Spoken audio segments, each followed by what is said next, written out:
संसद का बजट सत्र चल रहा है और लोकतंत्र के सबसे बड़े मंच पर हंगामे के सिवा कुछ नहीं हो रहा है। पक्ष और विपक्ष एक दूसरे पर आरोप प्रत्यारोप लगा रहे हैं। सवाल ये नहीं कि हंगामा क्यों हो रहा है, सवाल ये कि हंगामा किसे चुभ रहा है और किसे नहीं। मंगलवार को विपक्ष ने एक ऐसा कदम उठाया जिसने सत्ता पक्ष को भी असहज कर दिया।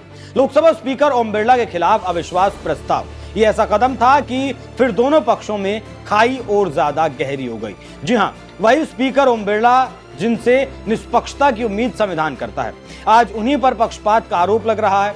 बजट सत्र 2026 में महंगाई, बेरोजगारी, किसान, मणिपुर, विदेश नीति, चीन, पाकिस्तान, इन तमाम मुद्दों पर चर्चा की उम्मीद थी, लेकिन संसद में चर्चा नहीं, टकराव हो रहा है।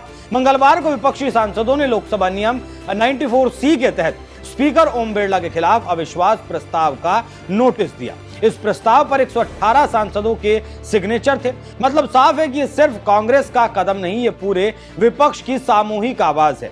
विपक्ष का आरोप है कि स्पीकर सदन की कार्रवाई खुलेआम पक्षपातपूर्ण तरीके से चला रहे हैं और विपक्ष की आवाज को दबा रहे हैं और सत्ता पक्ष की मनमानी जारी है।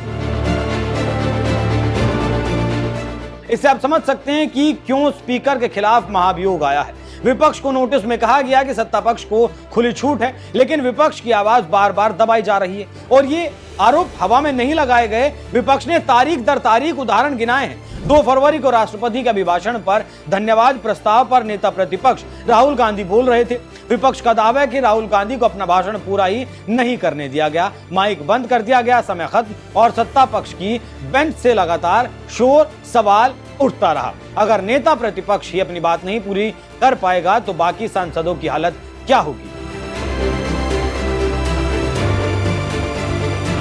विपक्ष के आरोप तो आपने सुन लिए, अब बात पक्ष की भी कर लेते हैं। विपक्ष के प्रस्ताव पर बीजेपी ने पलटवार किया है। बीजेपी ने आरोप के जवाब में मुद्दे पर बहस करने के बजाय नोटिस की तारीख पकड़ ली। बीजेपी के राष्ट्रीय प्रवक्ता प्रदीप भंडारी ने एक्स पर पोस्ट कर राहुल गांधी और कांग्रेस पर तंज कसा और लिखा, पप्पू ब्रिगेड ठीक से नोटिस भी जमा नहीं कर पाई। नोटिस में साल 2025 लिखा है, जबकि बजट सत्र 2026 का है। कांग्रेस सचमुच एक बालक बुद्धि पार्टी है। बीजेपी का कहना है कि जब नोटिस में ही गलती है तो प्रस्ताव की गंभीरता क्या। लेकिन असली सवाल तारीख है या नहीं, वो एक अलग बात है, लेकिन असली मुद्दा है लोकतंत्र। अब सवाल ये है कि क्या एक तारीख की गलती उन सभी आरोपों को बेमानी बना देती है? क्या राहुल गांधी को बोलने से रोका गया या नहीं? क्या विपक्षी सांसदों को पूरे सत्र के लिए सस्पेंड किया गया या नहीं?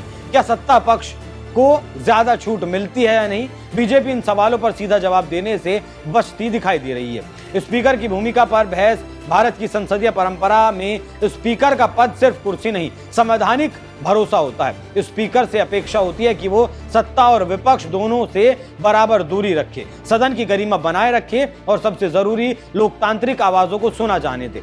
लेकिन पिछले कुछ सालों में स्पीकर की भूमिका पर लगातार सवाल उठते रहे हैं। इससे आप समझ सकते हैं कि क्या चल रहा है। ऐसा नहीं है कि संसद ना चलने से के लिए विपक्ष ही जिम्मेदार है, बल्कि इसके लिए सत्ता पक्ष भी उतना ही जिम्मेदार है। क्योंकि अगर सत्ता पक्ष बड़ा दिल ना दिखाए तो सदन कैसे चलेगा। लेकिन अभी तो तुम्हारे नेता, हमारी गलती, तुम्हारी गलती, ये सब कुछ सदन में चल रहा है।